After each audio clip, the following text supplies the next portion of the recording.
Buenas tardes, bienvenidos a todos y a todas a este ciclo de presencias literarias en red que organiza el Servicio de Extensión Universitaria del Vicerrectorado de Cultura de la Universidad de Cádiz, con el patrocinio de la Fundación Unicaja.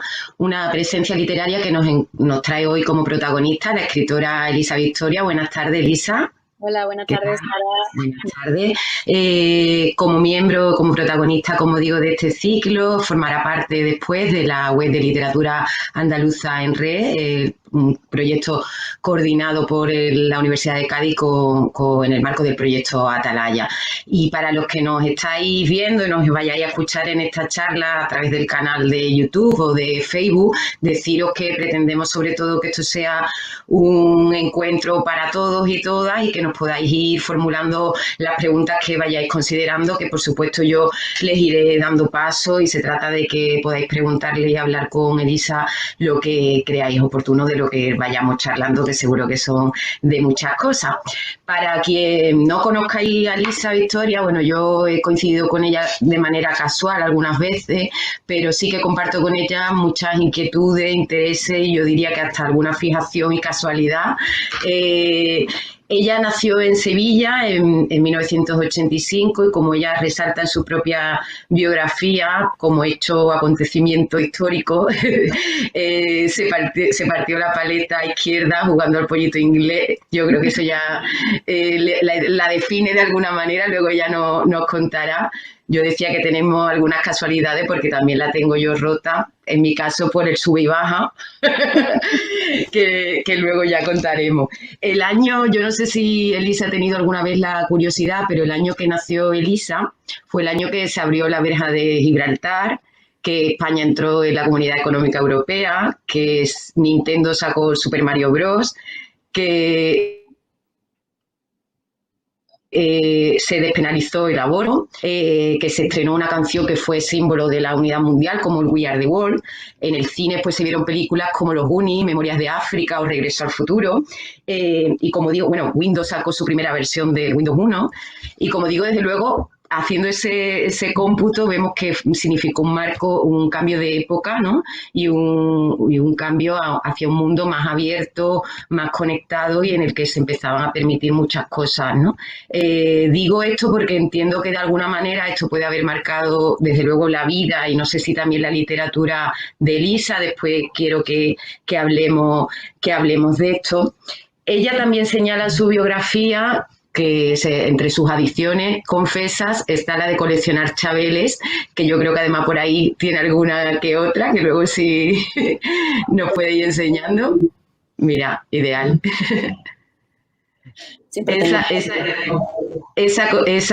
Como digo, esa afición está también presente en su novela.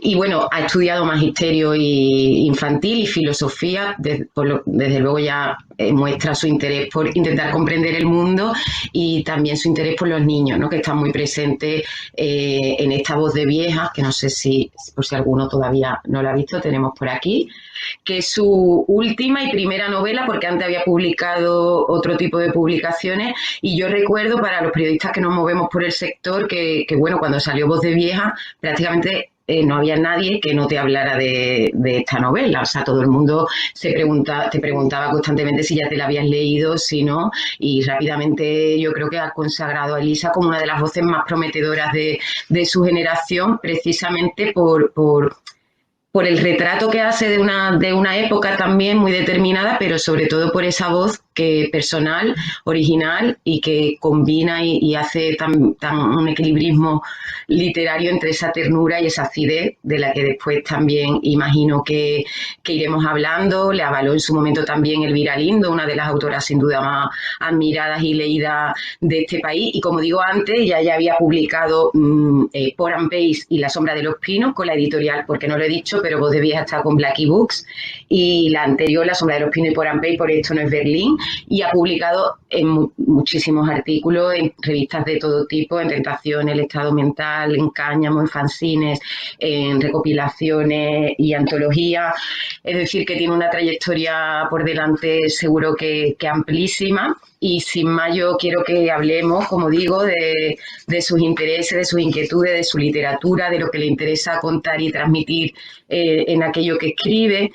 Y por empezar, Elisa, yo sí que he querido resaltar un poco todo eso que pasó el año que naciste y también esa década que retratas en Voz de Vieja, la década de los 90, que tú defines como los 90 son lo último antes de lo próximo, que me parece una frase estupenda, esa sensación, ¿no?, de fin de siglo, del comienzo de otro nuevo también. Quería preguntarte si todo eso ha marcado tu literatura, si crees que esta novela tuya es una novela generacional y si crees que existen las novelas generacionales. Bueno, muchas gracias, Sara. Da gusto todo lo que has dicho, me da mucha alegría además saber que en el sector periodístico, cuando salió Voz de Vieja, había ese bullicio que me da mucho confort. Y bueno, sobre lo que tú dices del año 85, en el que yo nací, y la forma en que eso te marca, yo creo que cualquier año en el que nazcas te marca fuertemente, ¿no? No, es inevitable. En mi caso pasaron todas esas cosas y claro, era este momento de transición, de mucha ilusión de los 80, pero también era un periodo oscuro en cuanto a pasar de un tiempo a otro. Todavía había mucho ambiente kinky, digamos.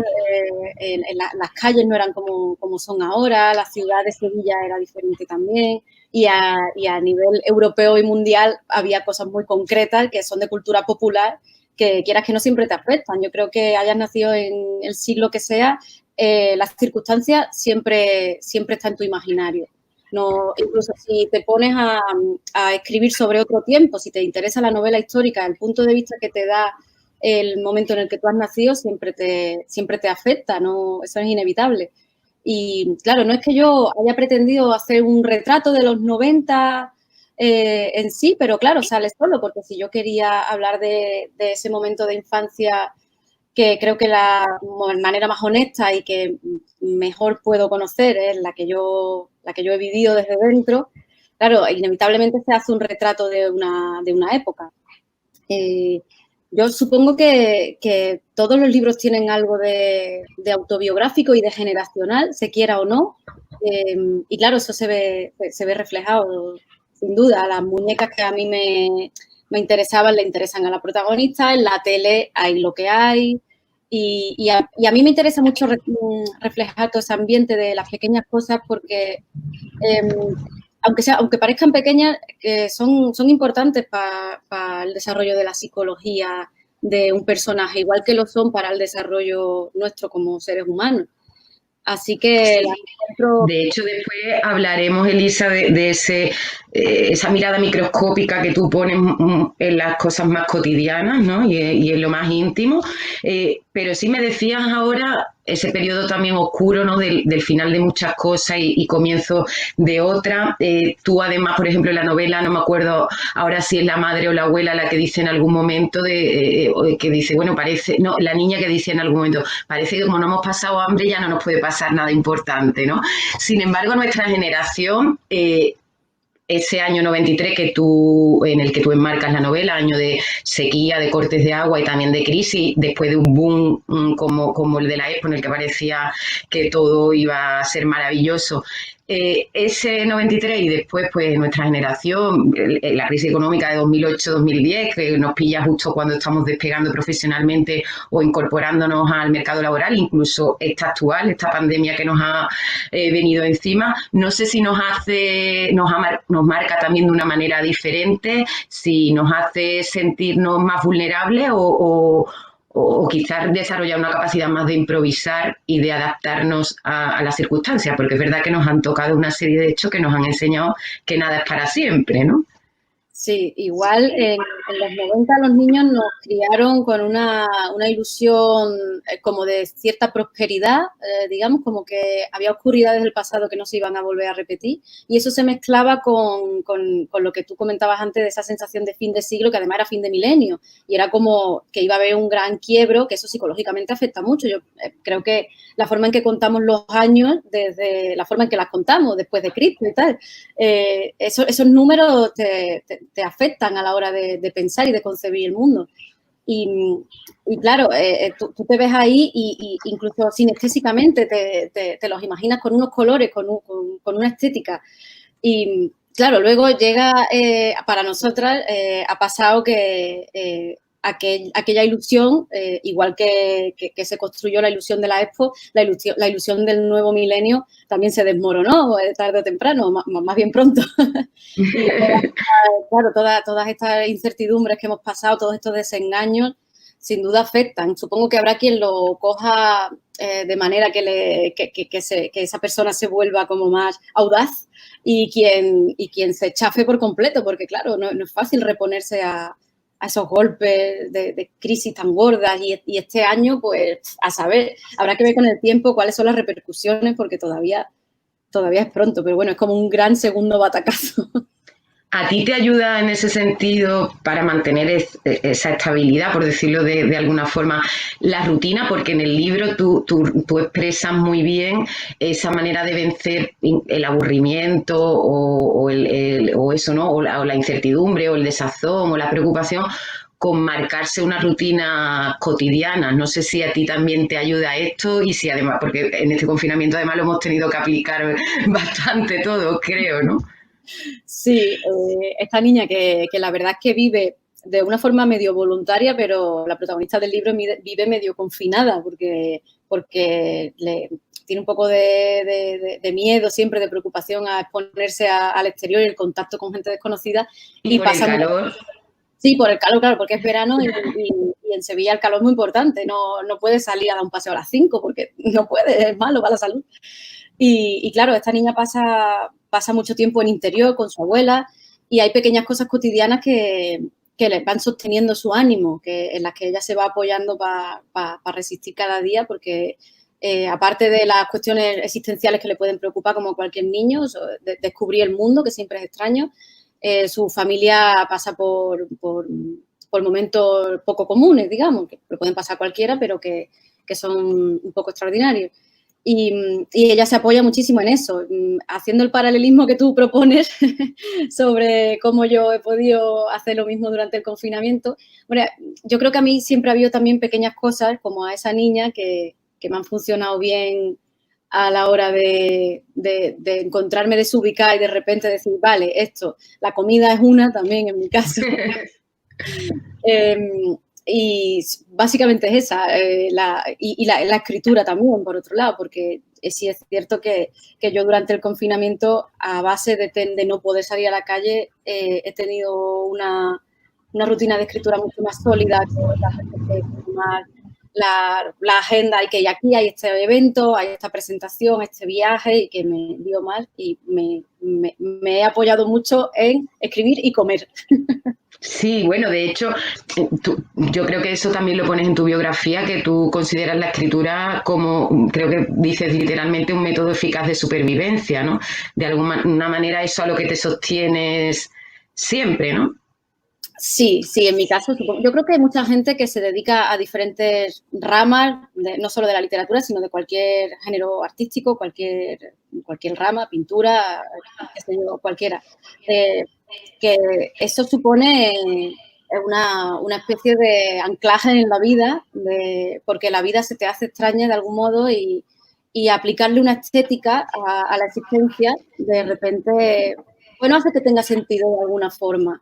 Y bueno, a mí en concreto hay momentos en los que me siento muy perdida o es un momento de ánimo muy bajo o cualquier circunstancia adversa en la que yo me pongo a escribir y de alguna forma sobrevivo. Es como no tenía ganas de vivir, tenía un gran ímpetu hacia la no existencia en ese momento porque a veces no apetece estar viva, se hace cansado, ¿no? Aburre, ¿no? Tampoco es que quiera, es que se desee la muerte, pero apetece un descanso y no se puede. Lo más que puedes hacer es dormir y muchas veces eso no basta. Así que, bueno, hay actividades artísticas que de repente te hacen sentir bien de algún modo o te hace sentir que tiene sentido que tú hayas nacido, que tú estés aquí, de una forma muy íntima en realidad, porque no hace falta ni enseñárselo a nadie, pero es una cuestión de, bueno, qué sé yo, de realización personal, de un pequeño florecimiento que te da consuelo y bueno, supongo que hay gente que se dedica, por ejemplo, a la ilustración, que creo que el proceso de llevar a cabo los bocetos y coloreado, cualquier cosa que les causa un placer concreto, es bonito ver cómo se lleva a cabo y que son tus manos las que lo hacen. Yo no he tenido la suerte de traer ese talento, pero me proporciona una gran calma la escritura a mano y el tecleo en sí. Y me hace sentir como que, bueno, que ¿Sigues combinando las dos? ¿Sigues combinando las dos, Elisa? ¿Sigues escribiendo a mano también? Sí. Sí, siempre me ha gustado mucho escribir a mano. Así es como yo empecé, claro, porque empecé muy pequeña y no tenía, bueno, tenía un ordenador entonces, pero era un ordenador compartido en casa, que tampoco se me ocurría escribir ahí. Además, yo había empezado a escribir en el cole y era la práctica que tenía. Todavía no tecleaba muy bien. Y quizá la pubertad sea el momento en el que toda la incertidumbre que se viene fraguando en la infancia, en la pubertad, explota de alguna forma. Que en Voz de Vieja también está como, he intentado plasmar el momento previo a que esa explosión se llegue a producir, porque es como, está a punto de llegar a la pubertad la protagonista, pero todavía no está ahí. Y cuando yo llegué a la pubertad, llegué como a un momento de cansancio, de aburrimiento del colegio, de problemas sociales, qué sé yo. No se me daba muy bien lo de llevar la vida cotidiana. Y de algún modo, a mí me había gustado mucho escribir antes, pequeños cuentitos, cosas sueltas, cosas fantásticas, y no les daba mucha importancia, pero me lo tomaba más como deberes. Y a esa edad fue cuando empecé a escribir por mi propia voluntad, por mi propio placer, a producir historias largas, bastante largas, que me duraban meses y prácticamente eran mis mejores momentos del día, cuando antes de dormir me quedaba sola en mi habitación y escribía a mano y la escritura, el garabateo a mano siempre me encantó y no lo he querido perder. Así que yo tengo un montón de cuadernos todavía que para cualquier proyecto voy tomando siempre notas a mano. Hay veces que estoy bloqueada con la escritura en el ordenador y consigo solucionar la situación pasándome a un cuaderno. Pasando al papel, ¿no? Sí. ¿Y cuándo cambia? Porque me decías ahora, primero casi por obligación, luego ya por gusto, por placer, porque te relaja, porque te libera. ¿Cuándo empieza a ser para los demás? O sea, ¿cuándo tienes conciencia de que quieres escribir para que lo que escribes lo lean otros? Creo que nunca me había planteado esa cuestión. Creo que el primer momento, lo pienso por primera vez ahora mismo en mi vida, pero creo que el primer momento fue cuando supe que había un concurso literario en mi instituto y quedaban 30 euros. O sea, que fue por dinero, vamos. Lo gano. Lo gané varios años seguidos, claro. Y bueno, antes a mí me había parecido una cosa muy íntima que me daba vergüenza, que era como que yo contaba las historias de una forma muy libre, con lo cual ahora mismo me causa un pudor extremo porque son temas pues de adolescente preocupada por asuntos de mucho romance o mucha aventura muy ligera. Y para aquellos cuentos me quise poner un poco más digna y como ahí creo que vi como cierta inspiración de algunos autores latinoamericanos que yo estaba leyendo, siguiendo esas pautas de voy a escribir un cuento con su estructurilla y su idea, que tenga una idea, no que sea solo una emoción juvenil que me absorbe y que la quiero plasmar. Y creo que ese pudo ser el momento en el que empecé. Entonces no pensaba que fuese nunca a publicar ni nada por el estilo. Solo fue que lo voy a presentar y que lo lean los profesores y a ver si gano. Y me llevo 5.000 pesetas. Hablábamos antes, de hecho, yo he dicho en tu currículum, ¿no?, que te interesas por la filosofía y también por el magisterio infantil. Hablamos antes de la importancia que tiene la infancia en tu novela y de lo que llama la atención para muchos, ¿no?, que han considerado como que Marina, la protagonista de 9 años de Voz de Vieja, tiene una voz como muy adulta o más adulta de lo que estamos acostumbrados, cuando realmente tú defiendes que lo que tenemos distorsionada es la visión que tenemos de los niños, ¿no?, que pensamos que comprenden mucho menos de lo que realmente comprende o se enteran de muchas menos cosas de las que realmente entienden. ¿Cuánto de equivocados estamos en el concepto que hemos construido sobre la infancia? Bueno, supongo que depende de la persona, ¿no? Pero también habrá niños que hayan conseguido construirles una burbuja muy resistente y vivan en una absoluta inocencia, pero creo que incluso esos niños se ven expuestos a un patio de recreo, que es un sitio muy salvaje. Y es imposible proteger a los niños al nivel que los adultos a veces intentamos propiciar, porque el mundo es el que es y la tele es la que es y el patio del recreo también es inevitable. Para la gente adulta a la que le gusta mucho pensar que la infancia es una etapa muy limpia o muy pura, muy mágica, supongo que o tienen mala memoria por un lado o que quizás su burbuja fue una excepción muy resistente o que prefieren pensarlo así, porque creo que hay una parte de consuelo que los adultos recibimos cuando pensamos que hay algunos seres realmente felices en este mundo y que son nuestros contemporáneos, o que estamos siendo capaces de construir una ilusión, un sueño muy, muy dulce y muy bonito para estos cachorros que vienen y que están mullidos y que están tranquilos y que no les preocupa nada y claro, es una especie de éxito para nosotros los mayores pensar que los tenemos tan acolchados y tan tranquilos cuando en realidad la gran mayoría de niños tienen preocupaciones de muchos tipos, aunque sean preocupaciones a un nivel muy suyo, aplicado a su contexto, como puede ser hoy no me ha ido bien jugar con Pepita. Esto puede ser ya un gran drama, que claro, desde nuestra posición igual nos parece cómico, nos parece diminuto, sí, pero desde esa posición es igual de importante que si tú has tenido una pelea en el trabajo con alguien y tienes un disgusto. A escala los sentimientos son los mismos. Completamente.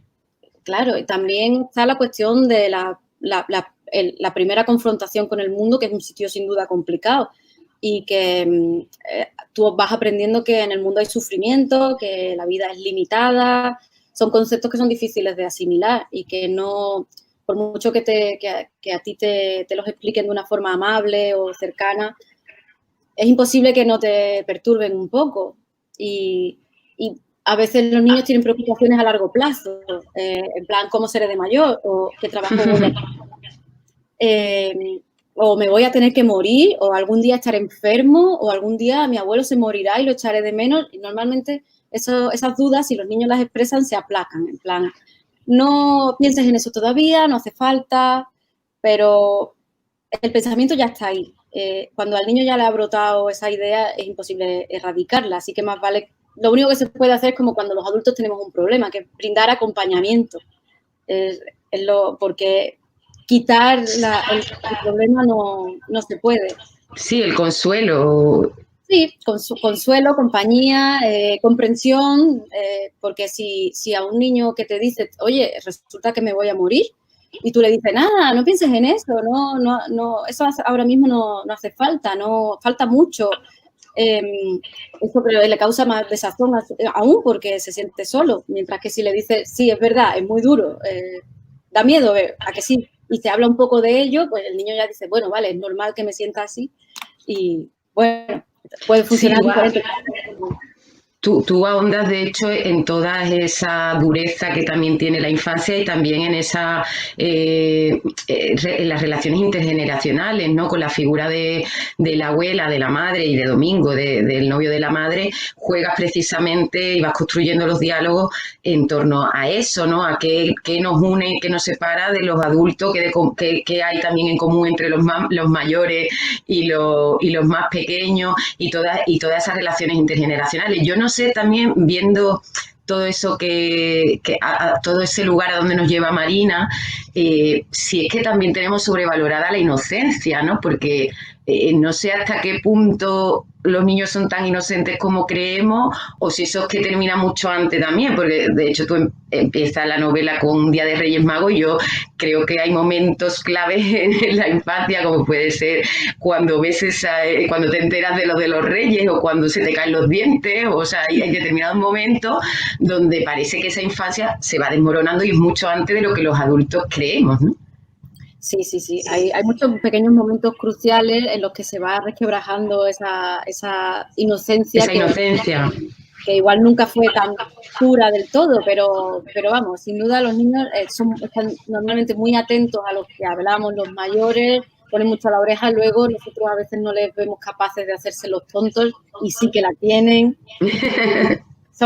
Tienen mucha picardía normalmente, y luego aparte es un territorio un poco que haya tanta libertad en parte otorgada porque los mayores confían en ellos, hace que sea a veces un contexto duro de que sean un poco hostiles unos con otros, no hayan desarrollado todavía una empatía muy plena como para darse cuenta de que están haciendo daño, cosas así que son indigestas.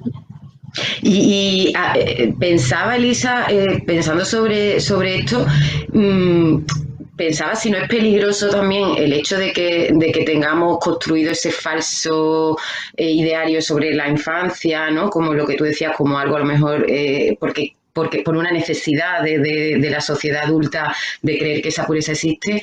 No sé si eso puede ser peligroso de cara, por ejemplo, se me ocurría, ¿no? El hecho de que ahora se estén quitando de lecturas obligatorias en muchos colegios libros que para otras generaciones han sido clásicos, precisamente porque desde la mirada adulta pues se considera que puedan ser perjudiciales para los niños o que pudieran herir determinadas sensibilidades. No sé cuál es tu opinión en ese sentido, o sea, si los niños, o sea, realmente hay que guiar esas lecturas de alguna forma, o los niños son capaces de entender lo que leen desde los ojos y la edad con la que lo leen, ¿no? Bueno, creo que las dos cosas son posibles, depende mucho del camino que lleve cada familia, porque sí creo que hay niños a los que les puedes dar un libro que tenga alguna parte conflictiva o peliaguda de cualquiera de estos temas que pueden ser impactantes, que si no hay una comunicación previa, larga, con su entorno, que ya tenga las herramientas, digamos, para descifrar que eso es literatura, que eso es un tipo de escritura, de ficción, que incluso puede estar retratando algo queriendo mandar el mensaje contrario, cuente eso. Si no tiene esas herramientas, es posible que se haga una idea perjudicial, digamos. No creo que ningún libro sea malo en sí, a no ser que se den como un panfleto al que no acompañas en nada. Entonces se puede tergiversar, pues depende mucho del caso. Creo que sí, pero que quizá, por lo que me comenta, es más interesante centrarnos en que los niños desarrollen ese juicio crítico al final, ¿no? Que es de lo que estás hablando, que de preocuparnos en un libro o de un aspecto en concreto, ¿no? Sí, incluso puedes darle libros que sean una propaganda política terrible, que si tienen el acompañamiento adecuado son capaces de descifrarlo, entender qué hay de horrible en ello y por qué. Y si hay un pensamiento crítico previo, cualquier libro que veamos que puede ser avanzado para cierta edad, si ya se están desarrollando esas herramientas, creo que incluso es bonito dejar que los niños lo descubran solos, porque siempre apetece mucho indagar en algo que no está siendo obligatorio, digamos, que si te pones una lectura de este trimestre hay que leer tal cosa. Ya de entrada estás un poco que te da pereza, creo. Sí, sí, sí. Pero aún así, esto de acotar tanto lo que se puede leer y lo que no, bueno, creo que tampoco soy yo la gran experta, pero mi posicionamiento aquí es que no, la censura no es la opción más correcta, sino más bien el brindar herramientas para que ellos entiendan lo que están leyendo. Y eso con cualquier... Leía uno de los libros que he leído durante el confinamiento que tenía ahí en la cola, que el anterior, porque ella ha sacado otro de Elvira, el de 30 maneras de quitarse el sombrero. Ella aquí cuenta al final los problemas que tuvo, por ejemplo, con Manolito Gafota para la adaptación a distintos países donde le han querido censurar distintos pasajes. Por ejemplo, si Manolito dormía con el abuelo porque pudiera incitar a la pederastia o incluso por el lenguaje que usa el personaje, ¿no? Y ella decía, yo no me dedico a escribir para educar, eso lo hacen los padres, los pedagogos y los educadores, no la literatura, aunque finalmente la ficción forme a las personas en aspectos donde la educación escolar no llega, ¿no? Ella defendía precisamente esto que estamos hablando bueno, es literatura y hay que enseñar a los niños a leer sin muchas veces la mirada esa que también tenemos los adultos sobre las cosas, ¿no? Claro. Lo de Manolito ha pasado como en las traducciones al inglés, creo que han sido más recientes. Sí, bueno, ella cuenta con distintos países, pero efectivamente en Estados Unidos es uno de donde los que tuvo más problemas. Claro, que ha sido además en otro tiempo, como ya, bueno, más de 20 años después de que saliera Manolito, que ya como que la sensibilidad está un poco más agudizada. Y claro, a mí, por ejemplo, los pasajes de Manolito con su abuelo Nicolás en la cama me parecen preciosos. Y bueno, lo veo bastante extremo querer censurar ese tipo de cosas. También, si a los niños les ha gustado Manolito, siempre ha sido porque en parte era un poco gamberro, era una literatura divertida. Sí, por lo irreverente. Claro, y eso hace que interese al público y que se puedan enganchar a la literatura, pues que a raíz de ahí les digan, pues leer me gusta, porque si les damos solo cosas que sean muy educativas, muy correctas, entonces van a pensar que la literatura y la ficción es algo que no tiene por qué ser, que es lo que tú acabas de leer, de Elvira, claro, no es la labor de la literatura educar, igual que no es la labor de una película de carreras de coche enseñar a conducir, creo. Sí. Hay que aprender esas cosas por otro lado y que ese aprendizaje te ayude a descifrar, entender y a valorar la ficción, pero no la ficción no tiene por qué ser educativa. Hay veces que la ficción trae mensajes que no son positivos, digamos, y esa ficción además no es de buena calidad. En esos casos ya sí yo me posiciono diciendo... Nos lo podemos ahorrar, esto nos lo podemos ahorrar. Claro, eso no hace falta porque... Pero si a veces es un poco incorrecto o un cuadro, pues, digamos, un cuadro, por ejemplo, puede ser un poco macabro, algo que despierte algo de repulsión, pero tiene una potencia estética, te remueve cosas, hay que censurar ese cuadro, no lo creo, no creo además que ese cuadro tenga la culpa de que ocurran cosas macabras en el mundo. Y Elisa, hablábamos antes de que tu literatura está muy marcada por esa mirada de lo cotidiano, de lo íntimo, hasta puntos que muchas veces incluso nos sacuden, ¿no? Porque estamos como metiéndonos dentro de la postal de la familia y sintiéndonos uno más de ellos. Y nos resulta llamativo a pesar de que es completamente reconocible y de que nos llega precisamente también por eso, ¿no? ¿Cuánto de importante es para ti conseguir esa credibilidad en lo que traslada y esa atención a los detalles, ¿no? Pues sí, cuando me enfrento a un proyecto como Voz de Vieja, que yo quería que fuese una novela al estilo de toda la vida, de que fuese realista, que tuviese unos personajes, un hilo, y que representara la realidad, digamos, de la forma más veraz o más inmersiva, digamos.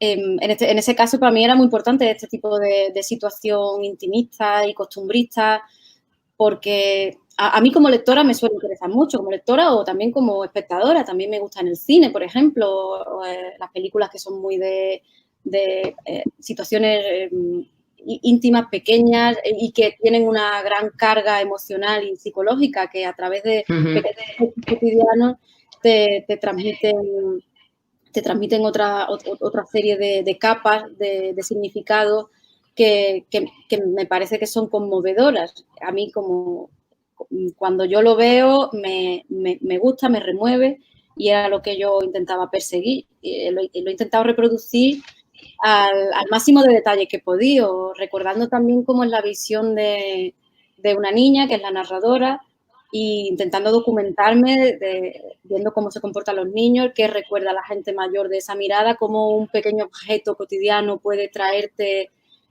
pensamientos muy profundos, o como una conversación que parece que es totalmente insignificante durante una comida, o que estás hablando de una transacción cualquiera que tiene que ver con un recao, tirando de ese hilo se llega a un tema muy grande, o sin siquiera tirar de ese hilo queda un pozo de existencialismo, digamos, que a los personajes les pesa y que intento que se transmita al lector, claro. Sí, de hecho, una de las cosas que va marcando, digamos, ese hilo narrativo, esa contraposición constante entre los pensamientos más trascendentales o las preocupaciones más extremas, por decirlo de alguna forma, con lo más cotidiano, lo más prosaico, incluso lo más escatológico, ¿no?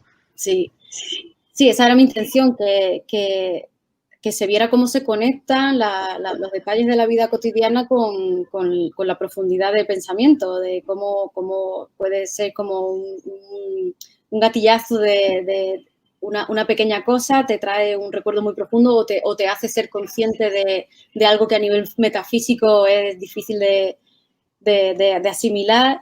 Y también me interesaba mucho plasmar la diferencia entre cómo hablamos y cómo pensamos, y cómo esas dos esferas, esos dos planos se conectan. Porque creo que además, no lo sé, en Andalucía en concreto, creo que en todas partes, ¿no? Pero bueno, lo que yo conozco es Andalucía, que normalmente en las familias hablamos de una forma muy, muy coloquial y con una jerga muy familiar, muy cercana, muy directa, que fluye mucho, pero es igual de potente a la hora de traer temas complicados o profundos, y quería que hubiera conversaciones ligeras en contraposición con pensamientos que, sobre todo para una niña de 9 años, tienen una hondura que creo que es el máximo que se le puede pedir a una niña de 9 años. Bueno, habrá quien supere, ¿no? Pero bueno, Marina, ya... Y llevar al extremo lo de cómo un detalle cotidiano puede afectar a tu situación física, y a través de lo físico mental, porque aquí entramos en lo que tú mencionabas antes de la escatología, que es algo que a veces ha chocado un poco, pero que para mí es importante a la hora de representar la realidad, porque si a ti te duele un día, si un día tienes retortijones, por ejemplo, ese día es importante en tu hilo de pensamiento tener retortijones, y se enlaza a veces con cuestiones que son de otra índole, y no veo por qué hay que omitir el retortijón solo porque quizás es una cuestión banal o vulgar. Para mí es igual de importante intentar otorgarle ese lugar al mismo nivel que cualquier otro aspecto. A mí particularmente me encanta la atmósfera que creas porque además, bueno, pues ya te digo, para nosotros que compartimos más o menos año de nacimiento incluso, pues es como muy reconocible, ¿no? Pero esa atmósfera del calor, por un lado, y la siesta, que me parece que marca, que juega un papel importantísimo en la novela, porque es casi el momento, yo creo que hay un momento donde dice, la siesta nos conviene a las dos, ¿no? Pues le dice Marina, ese momento en el que también hay lugar para todo lo prohibido, ¿no? Desde robar las pinturas a tu madre y meterte en el cuarto de baño escondida, hasta, pues, bueno, leer las revistas que tienen escondidas, que además luego ya hablaremos también de tu afición por el cómic, y bueno, a la experimentación sexual, es decir, la siesta como ese momento placentero, casi ahí de semi-inconsciencia donde puede ocurrir casi cualquier cosa, ¿no?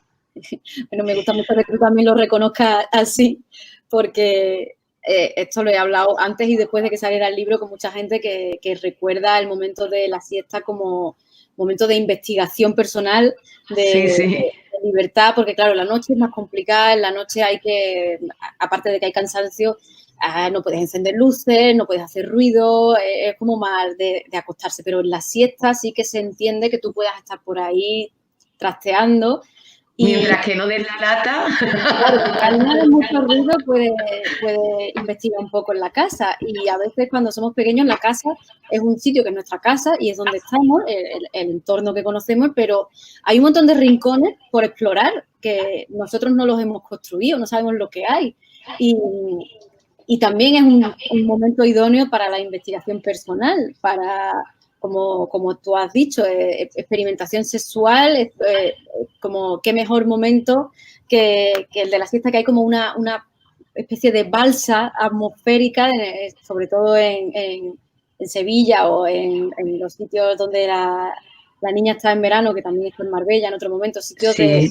de verano, de mucho calor, el mundo se detiene a esa hora y hay como una gran tranquilidad para investigar con sutileza y conocer mejor el entorno y conocerse mejor también a sí misma. Yo quería reivindicar mucho ese momento de siesta, no solo como periodo de descanso y de bueno, que tiene un ambiente muy concreto de calor y de silencio y tal, pero como de búsqueda personal. Sí, sí, total. Y, y decíamos antes esa mirada y esa naturalidad, ¿no? También con la que se aborda cualquier tema, desde lo que hablábamos de los católicos al sexual, que también está muy presente, porque ese periodo prepubertad, aunque yo ya no sé cuándo somos ya, si nacemos adolescentes, también te lo digo, pero esa naturalidad que es que forma parte de la voz de la voz de vieja, de esta voz de vieja, eh, se consigue escribiendo, porque yo sé que tú impartes también talleres y creo que uno de ellos o la línea en la que tú formas a los alumnos está en las entrañas como herramienta literaria. ¿Esa naturalidad se consigue escribiendo desde ahí, desde las entrañas? ¿Cómo es el método? Un poco sí.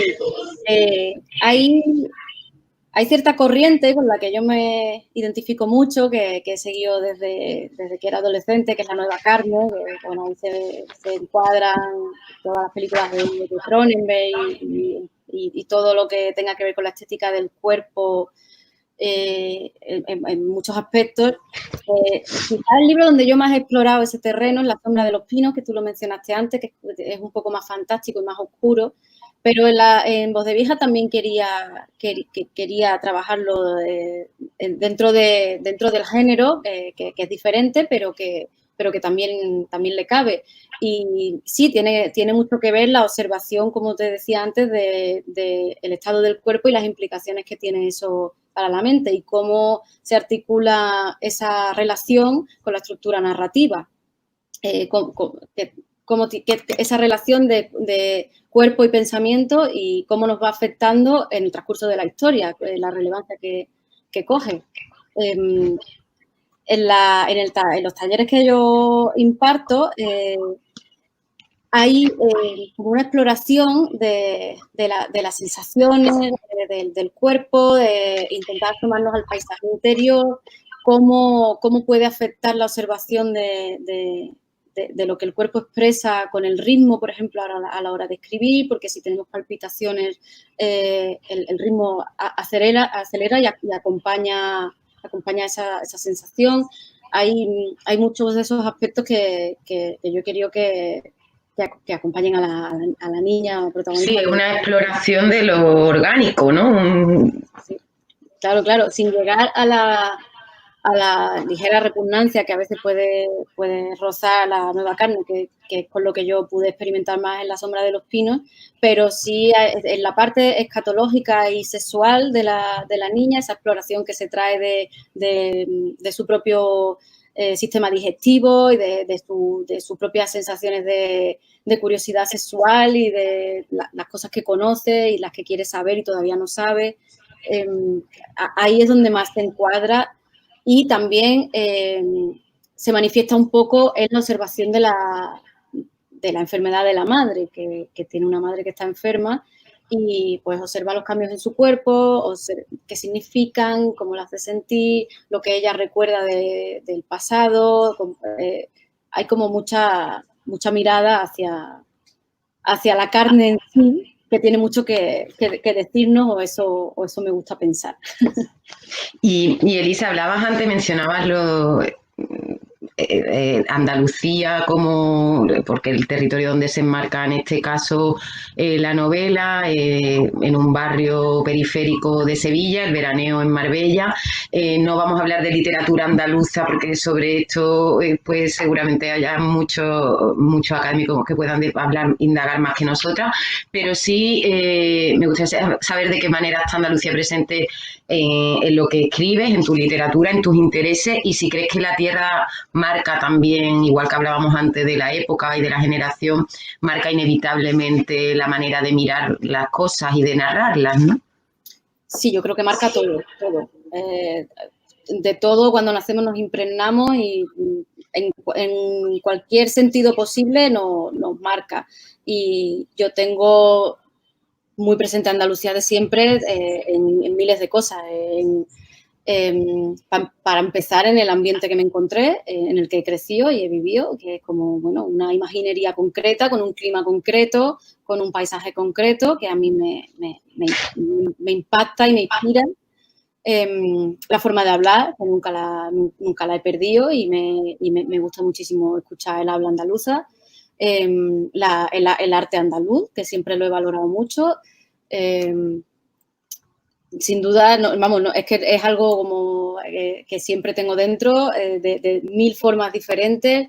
Me interesa muchísimo también la forma en que se desarrolla el gótico sureño, digamos, que me siento también como muy afín a esa estética concreta de, bueno, está el gótico, pero aplicado a esta estética que nos corresponde solo a la gente sureña, que puede ser de muchos sitios, pero bueno, en concreto la andaluza me ha afectado mucho.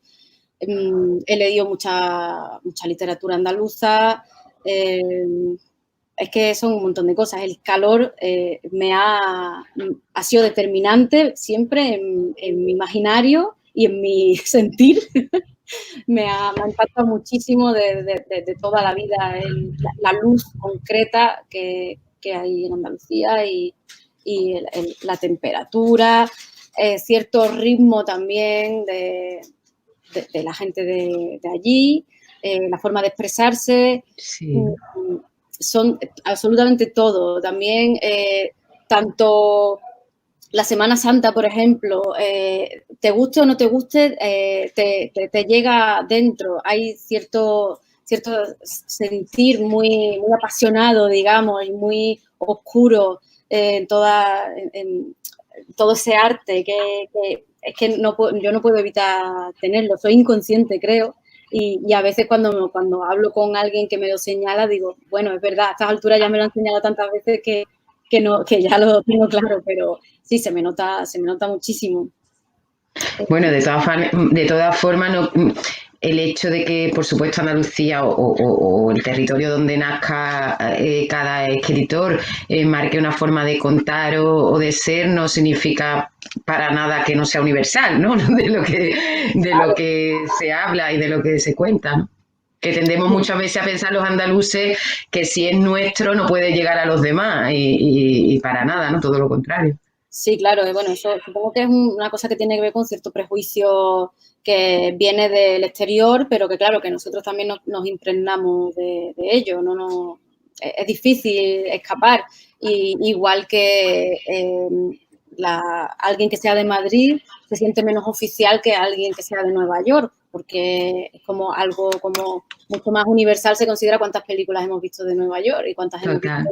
Bueno, pues cuanto más se representa algo, más universal parece que es. Yo pienso que no, que bueno, es un fenómeno comprensible ese, pero no hay nada que sea más universal que otra cosa. De hecho, mi intención es alcanzar lo universal desde lo más concreto, porque pienso que yo a veces he leído literatura de otros siglos que me estaban hablando de circunstancias muy concretas en una casa muy concreta en la que había una... O de la Inglaterra de no sé cuánto. Claro, Rusia, Australia, siglo XIV, siglo XIX, y yo he sido capaz de conectar sin problema con esos universos y no veo por qué no podría alguien de otro entorno conectar con algo que se escribe desde la pequeñez, digamos, es la misma, lo concreto y lo local es igual de pequeño, esté hecho donde esté hecho, pero parece que si está en inglés y viene de Inglaterra es como mucho más digerible, quizás por la falta de costumbre, porque eso es algo que nos ha llegado y que nos hace sentir que lo nuestro vale menos, quizás, pero bueno, no lo siento así. ¿Y te sientes cómoda también hablando de esto? ¿Y te sientes más cómoda también en lo periférico? O sea, en ese ambiente de barrio, o sea, de la vida vista haciendo transbordo en el autobús, ¿no? Que no es lo mismo que... Yo he pensado tanto rato en el autobús en la vida de mi vida. Exacto. He estado tantas horas. A ver, yo pienso que son muy interesantes siempre los márgenes, aunque solo sea porque están menos explorados, vale la pena meterse ahí y ver lo que hay y contarlo. A mí también como lectora, como espectadora, siempre me inspira mucha curiosidad y mi experiencia viviendo en la periferia de Sevilla pues es esa, es muy concreta, es la que hay y siento que puedo trabajarlo mejor conociéndolo bien a fondo y mostrándolo porque cualquier periferia tiene interés. Y bueno, si esa es la que yo conozco, pues intento presentarla de una forma digna y porque pues, que todas lo son y reivindicar que bueno, que tiene profundidad, que tiene escenas potentes, que hay una forma en que el pensamiento se desarrolla que está condicionada por eso y que no ocurre en otros lados. Y explorar ese terreno, pues me parece divertido y me parece interesante. Y claro, es lo que conozco. Y Elisa, veo que llevamos ya casi la hora, o sea que vamos a ir concretando también. Si por supuesto alguien se anima a hacer alguna pregunta, es el momento y son bienvenidos y bienvenidas. Hablábamos antes, también está presente en la novela a través de la niña, pero sé que tú además sigues leyendo cómic, de tu afición por el cómic, que no sé si también viene desde niña, si también tus contactos son esas primeras revistas que con las que coquetea también Marina y si crees que también ha cambiado un poco, porque yo pensaba cuando tú hablabas de estos títulos, ¿no? De Totem, de Víbora, de estas revistas que teníamos a mano en casa, si también ha cambiado eso, o sea, si ahora hay menos cómic, se le fomenta menos la lectura de cómic entre los niños que en nuestra infancia, no sé. Bueno, sí, a mí me han gustado desde niña los cómics. Sí que accedí a través de estas revistas que eran de recopilación de cómics mensuales normalmente, pero eran muy para adultos. Así que no sé hasta qué punto se podía estar fomentando en aquel momento la lectura de cómics entre los niños. Supongo que en aquel momento... Yo te decía más porque recuerdo que venían incluso en prensa, ¿no? Siempre venía... Sí, el Mortadelo y Filemón, el no sé cuántos. Sí, es verdad. Me acuerdo de muchos suplementos infantiles que Exacto. Sí. Y también me gustaban mucho. Es que es un tipo de lenguaje que me interesa un montón. A mí me hubiera encantado hacer cómic, pero no aprendí a dibujar bien. Relatar. Pero a mí me ha seguido interesando siempre muchísimo el mundo de la ilustración y el cómic. Y a día de hoy creo que es un momento pletórico, vamos, a nivel internacional y en nuestro país en concreto hay como mucha gente que está haciendo cómics innovadores, muy personales, es que de todo tipo. Hay mucha gente que ilustra a la que admiro de corazón.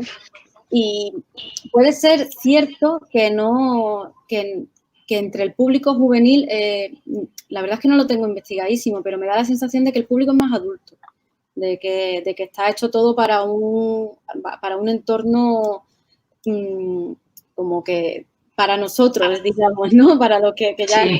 es un colectivo pequeño dentro de lo que cabe y bastante underground. Que, por otro lado, sí que observo que hay muchos festivales de edición independiente, como el Pitch y como, bueno, el Graf, que es más grande, pero también se considera independiente. ¿Cómo se llama? El Tenderete, donde sí veo mucha gente joven, digamos, de alrededor de los 20 años, que están muy implicados con el mundo del fanzine, cosa que me encanta. Porque, no sé, porque es un formato muy abierto a la experimentación, a la libertad, a que hagan de forma fácil lo que les interesa, el mundo de las pegatinas, de contar sus historias de forma muy personal, sin deberle nada a nadie, sin que se publique y quede registrado. Y creo que ese formato, no sé, se está apreciando, pero no sé hasta qué punto es algo muy alternativo. Pero bueno, eso es lo que... Luego también es verdad, pensando quizá un poco sobre la marcha en esto, que desde luego lo que han cambiado también mucho son los canales, ¿no? Y nosotros hablamos de esos suplementos, pero que es verdad, por ejemplo, que hoy en día a través de las redes sociales hay muchísima afición también hacia la ilustración. O sea, muchos ilustradores incluso que han conseguido publicar sus primeras novelas gráficas por darse a conocer en Instagram, ¿no? Por ejemplo. Claro, porque sí, Instagram es como un medio que te da mucha visibilidad y yo a todos los ilustradores y autores de cómic que me gustan los sigo por ahí y estoy al día de todo lo que sacan y descubro muchísimas cosas también a través de ese medio. Quizás, claro, a través de eso hay mucho seguimiento, pero no sé luego ya a la hora de que se publique la obra cuánto público de verdad hay. Sí, cuánto recorrido pueda tener. Claro. Y Elisa, por esto que estamos hablando ahora, yo sé que tú también eres activa además en Instagram en concreto y que te mueves en las redes, que además en la publicación de tu libro, pues hay que decirlo porque es verdad que no es tan habitual, ¿no? Tú has trabajado con mucho cuidado desde el diseño de la portada, que es de un vestido personal tuyo de niña, la postalita, el pin, tus presentaciones. Esa nueva manera de estar en contacto con el público y el hecho, por ejemplo, de que los escritores estén más cerca de los lectores a través de las redes, ¿lo considera positivo? ¿Cree que también puede que se pierda un poco esa magia que tenemos en torno a aquellos que leemos? No sé, ¿cómo ves ese cambio de...? Ya, yo le veo un beneficio, porque en el caso de mi libro en concreto, es como, bueno, la portada se ha hecho con un vestido que bueno, eso han sido decisiones de diseño que han funcionado muy bien, que a la gente le han parecido bonitas y ha ido muy bien, pero luego, más allá de que el libro tuviese esa portada y que regaláramos un pin y todas esas cosas, creo que las redes también pueden ser un poco cargantes porque hay que tener mucha presencia, hay que mantenerse muy activo, me da la sensación, no siempre tiene que ser así porque hay excepciones, hay quien incluso no tiene redes y le va muy bien, pero me parece que a veces pueden ser un poco condena y también fantaseo con un mundo en el que escribes un libro, se publica y no tienes ni que presentarlo. Ni tienes que hacer Como fantasía está bien, Elisa, como fantasía. Claro.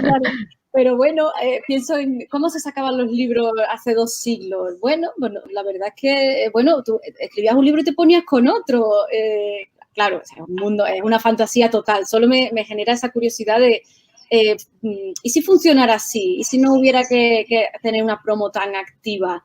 Que yo me lo paso bien y la gente me responde bien y yo contenta.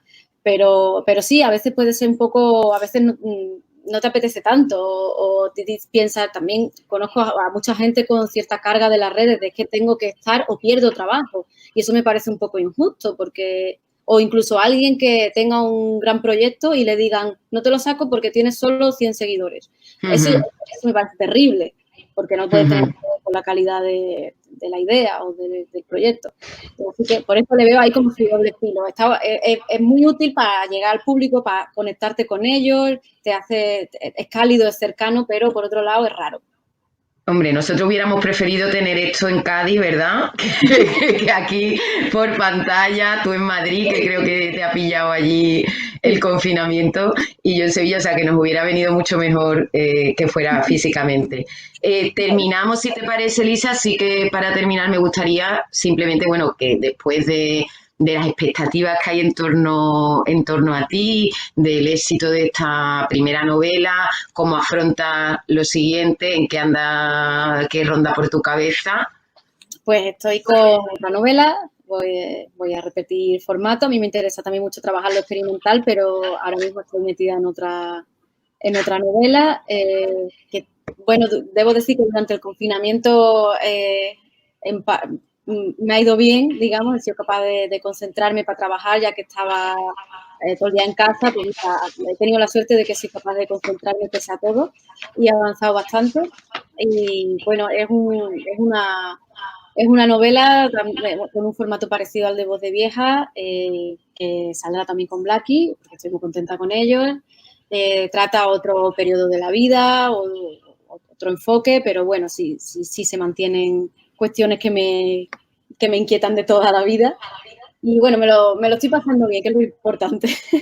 Pues estamos deseando, quienes lo hemos disfrutado, lo que te hemos seguido, estamos deseando de que llegue esa próxima, que por mi parte ha sido un placer.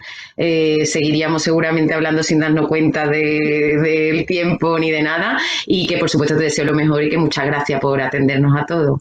Nada, muchísimas gracias a ti, muchísimas gracias a la Universidad de Cádiz. Yo encantadísima de participar online, en persona, como sea. Muchas gracias.